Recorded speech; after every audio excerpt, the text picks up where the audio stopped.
This is a key question to ask, but is the UK in a social breakdown?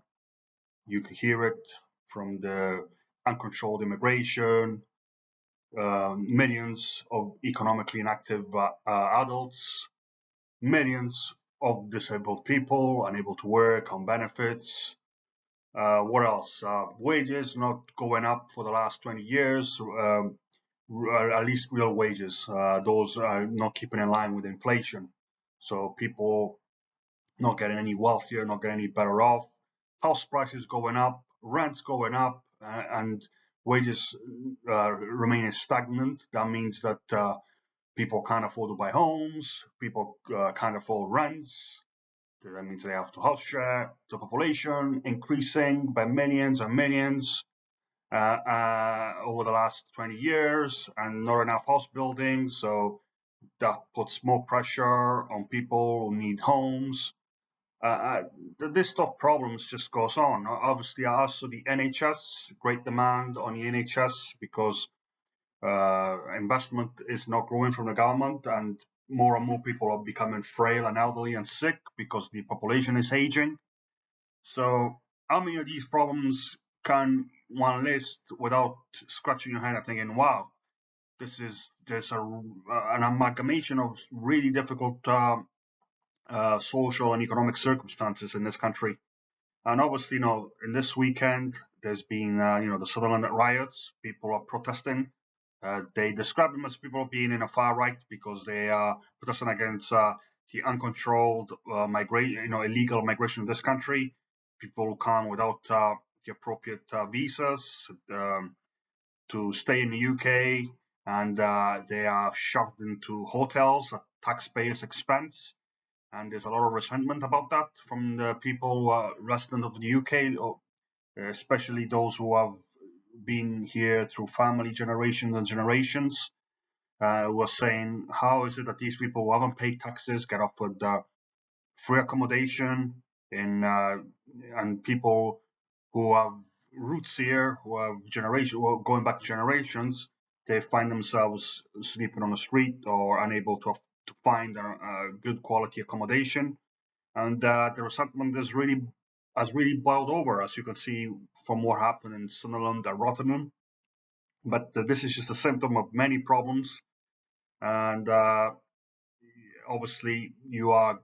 I think that obviously there's going to be more and more social unrest unless things get better. Because if things continue to deteriorate, if the economic situation continues to not improve, if the social situation where healthcare services are not delivering for people, politicians are not delivering for people, there's going to be more and more disgruntlement, and there's going to brew over like it did this weekend. People are going to go out on the street and they're going to protest and they're going to showcase their anger, their frustration, because through the years, politicians promised them we're going to improve the situation, but in actuality, the reality is that things are progressively and steadily worsening year by year instead of improving. So, obviously, the target is always when things go bad for a country, when there's an economic and social downturn, who gets picked on is the migrants, because people are going to say, look, these people, you're not looking after us, and these people are keeping arriving in our country, and they're putting more of a burden on our public resources, healthcare, social housing, education, jobs, and so on. And people are going to really feel upset by that, and they're going to be like, uh, how are things going to improve if these people come here and needy, and you have to look after them and look after us? It's not going to end up benefiting anybody. It's certainly not going to benefit those who were born here or who have spent, who are legal citizens of this country. And ultimately, it's these are your so-called fire writers who are protesting on the street. They are people who are just got fed up.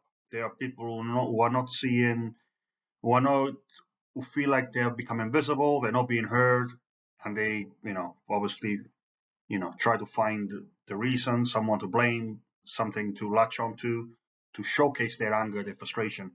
So I just really believe that unfortunately, the UK is in a chronic downward spiral. And obviously, I wasn't born here, but I spent most of my life here. I have all the legal papers to kind of stay live here and understand the situation. I like to keep informed because I know that a lot of people are unhappy. They feel like they have to do jobs that are poor quality, poorly paid, um, and they can't afford to live because everything is so expensive, particularly the basics like the rents, mortgages, or even having a car. Everything is just, it feels like, as if you're an ordinary working person, it's just a struggle just to live a dignified existence because of how wages haven't grown in the last 20 years and everything else has, or the price of everything else has gone up and wages haven't. So you feel like you're considerably poorer. But let me know what you guys think. Do you think that these protesters are people who just hate migrants, or is it because they are right to do that because of the way that the decline of British society, and now these migrants who don't pay taxes, who haven't, don't have any cultural affiliation with this country, just can turn up here and be put into hotels, and people, and when there's a chronic shortage of homes here and problem homelessness, chronic homelessness as well, because a lot of people living on the street or temporary accommodation, and it's it spiraling into a situation where this country is going to become more hostile towards foreign people, and how are these problems going to be resolved? This is really a complicated issues of a society where many people don't see the benefit to them uh, living here. Anyway, thank you for listening.